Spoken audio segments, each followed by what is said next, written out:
Mr. Adcock, you guys know the drill. Start with your 1.5 minute opening, please. Thank you so much. Hi, my name is Justin Adcock. I'm running for Plano City Council, Place 4. I'm a husband. I'm a father of 4, 2 currently in school at Hightower Elementary, 2 soon to be, and I'm a small business owner.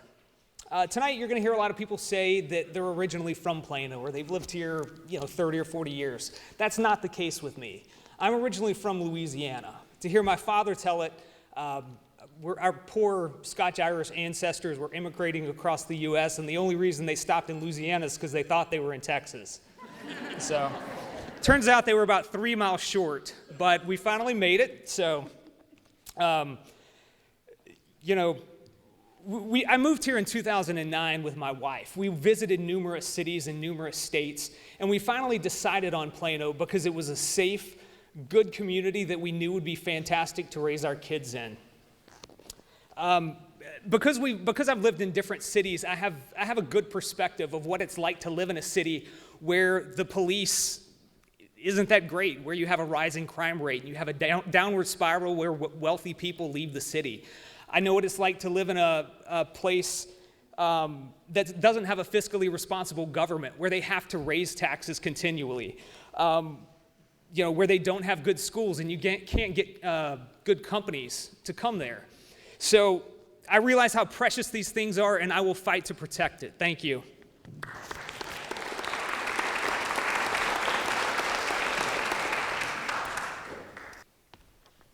Good evening. My name is Vidal Quintanilla, and I'm originally from South Texas, and my job actually relocated me to North Texas in 2017. Throughout my career, I've held multiple leadership positions, and I'm currently Executive Director of Human Resources over 4 states, 400 physicians, and 3,000 employees. The reason why I'm running for City Council is because I have a degree in public health, which I believe that strongly that every City Council should have at least one representative with a public health background.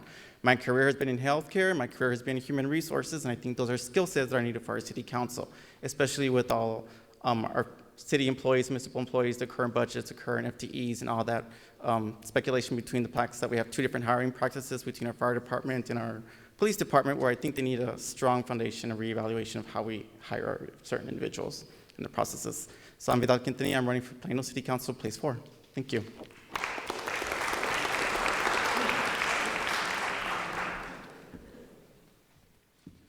Good evening, everyone. Thanks for being here tonight. I'm Kayci Prince, and I'm running for re-election to Plano City Council, Place 4. I grew up in Plano. I work in Plano. I go to church in Plano. And I'm raising a wonderful family with my great husband, Jesse, who is here tonight. It's been a real pleasure to serve you in City Council. It's really an honor to get to work in local government, because in local government, you get to be close to the people. You get to hear from the people. You get to take their concerns. And whether it be someone calling saying, I need my sidewalk replaced, or a small business owner saying, can you help me navigate the permit process so that I can get my doors open so I can start serving people?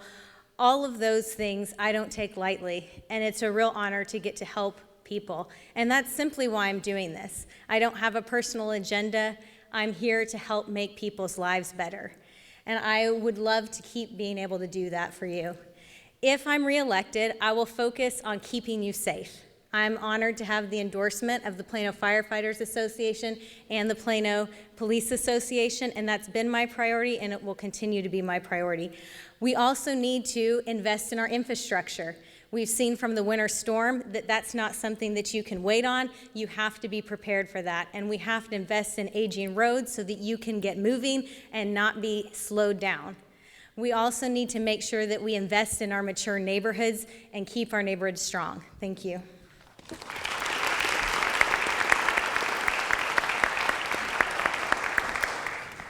And 2 questions for you, and we'll talk with Vidal. I didn't know if I would be able to pronounce your last name properly, so Vidal.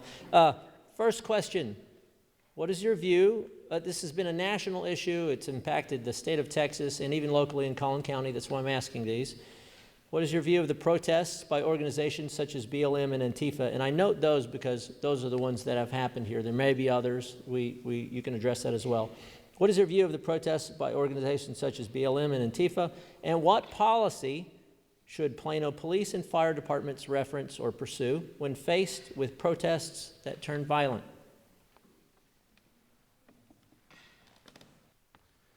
So to go ahead and talk briefly about the incidents, those are all tragic incidents that happen with U.S. citizens and the situations that are going on with the police department. But quite frankly, I think that a lot of it deals with training, the communications, and the skill sets and knowledge when individuals are out in the workforce. We need to make sure we have core competencies. We have competency checklists that are evaluated quarterly, that are evaluated yearly, and training initiatives. We need to make sure we back the blue and give them additional budgets, give them additional resources, add counseling services, social services. We have a whole foundation and skills of individuals in America and in Plano. We need to make sure we bring these all together and we work together as a community, not defund our police. Thank you.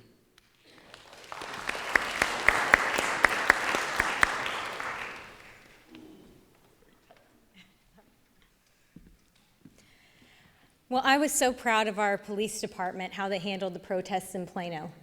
And one of the reasons that the protests went so well in Plano is because you see that our police handle these different than some of our neighboring police. And one of the reasons that they go well in Plano is because we have a great relationship with faith-based organizations.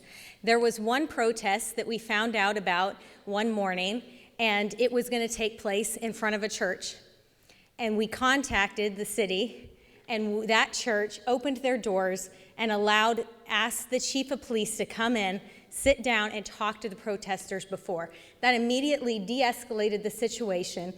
And when the pastors were out there handing bottles of water to the protesters, it helped calm down the situation. And that is a model for all of the nation. We have to have our spiritual leaders involved because they help bring a peaceful setting to every situation. And so I'm so proud of our police department, how they handled it.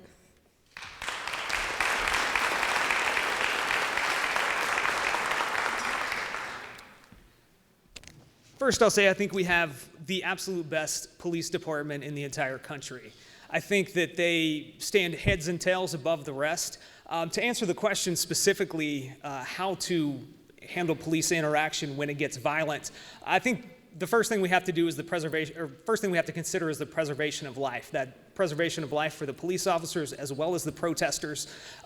It's never okay to damage someone's personal property or business property.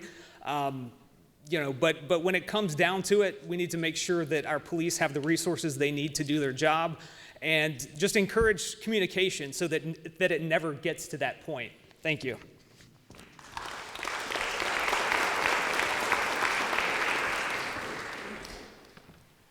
And our second question, Kayci, this one starts with you and goes with Justin next. I just kind of rewrote this, so forgive me. For what purpose should eminent domain be used? For example, is expanding a public bike trail an appropriate use? I thought we might get asked this question tonight. This is a hot topic right now. I think that eminent domain should be used as little as possible. I think that it's in this situation, there's obviously some details that I can't go into tonight, but I do think that this has been a challenging situation for the city to deal with. But I think in the future that infrastructure for roads, it's the most important time for eminent domain. But if we can avoid it, then we should.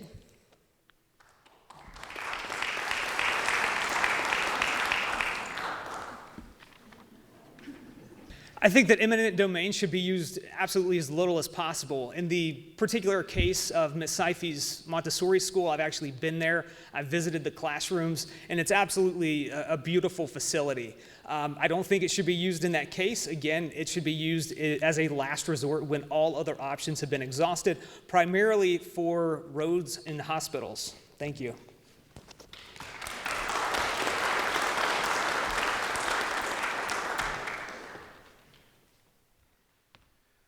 The question of eminent domain, I as well have toured the Southeast facilities and their backyard as well too, and the neighboring backyard as well. I know there's different and alternative routes to go ahead and implement, but I think we need to have a blend of the two if you go ahead and you merge the two plans, you can actually build a trail that goes up 6 or 7 feet and then go across through the middle between the two different residential properties. So I think we need to stop arguing on both sides of the properties and come together and create a blend with that. So eminent domain should really just used for hospitals, fire police stations, emergency response type facilities, not to go ahead and get in the middle for a trail. I do agree with the trail. I do think we need to expand more for our well-being and our wellness. I have a healthcare background here, is what I'm talking about.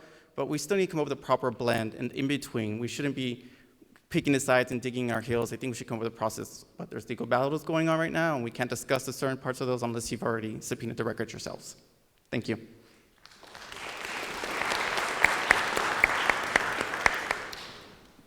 I was going to tell you, don't get too comfortable.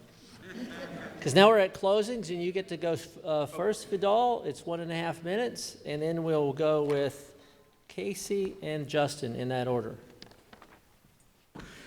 So my top priorities, if you've seen me, is if I'm elected, is education, public health, and economic development. And these 3 areas of concentration arguably have the greatest impact affecting the quality of life for the citizens of Plano. Over the past several years, you all have seen and noticed that Plano has seen high-density developmental projects primarily focused on multifamily housing. This has led to overcrowding of our city's infrastructure and the quality of life and population density. The education of our children, the public health of our residents, and the economic development of our city have been directly impacted, making these my top priorities. Plano and Plano residents, I want to thank you for welcoming me into the city, opening up your homes, and trusting me with your vote. I am Vidal Quintanilla, and I'm running for Plano Place 4. Thank you, guys.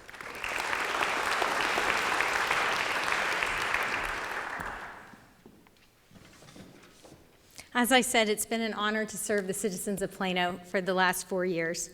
And I'm really proud of the many things that we've accomplished for you with my fellow council members over the last 4 years.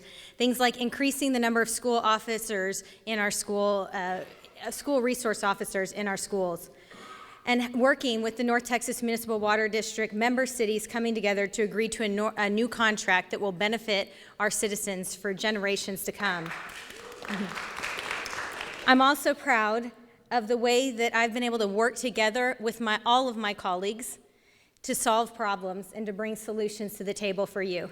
You know, when you become a council member, you come with a lot of ideas, things that you want to solve, things that you want to do, but you quickly learn that you're just one vote. And if you're only one vote, you have to be able to work with 7 other people in order to make those ideas a reality. And so I'm proud of my ability to work with not just my fellow council members, but citizens who have differing viewpoints, to listen to them and to learn how I can take in their viewpoint. I listen to all sides, I take in all feedback, and then I do what I think is best for the citizens of Plano. I would be honored to serve you again, and I ask for your vote. Thank you.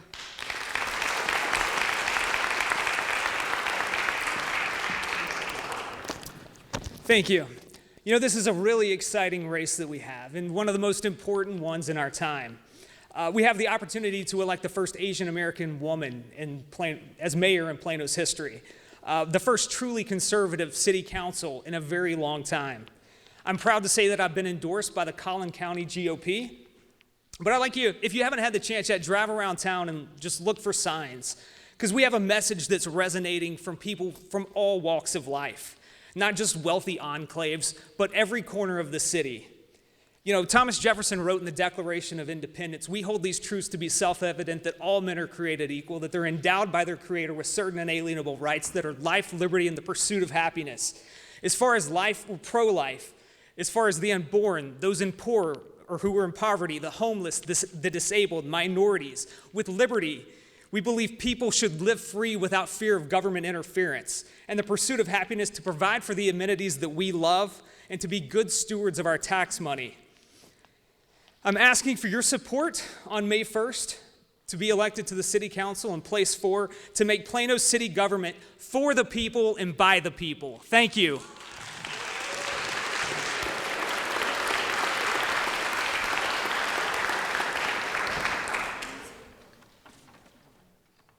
Awesome.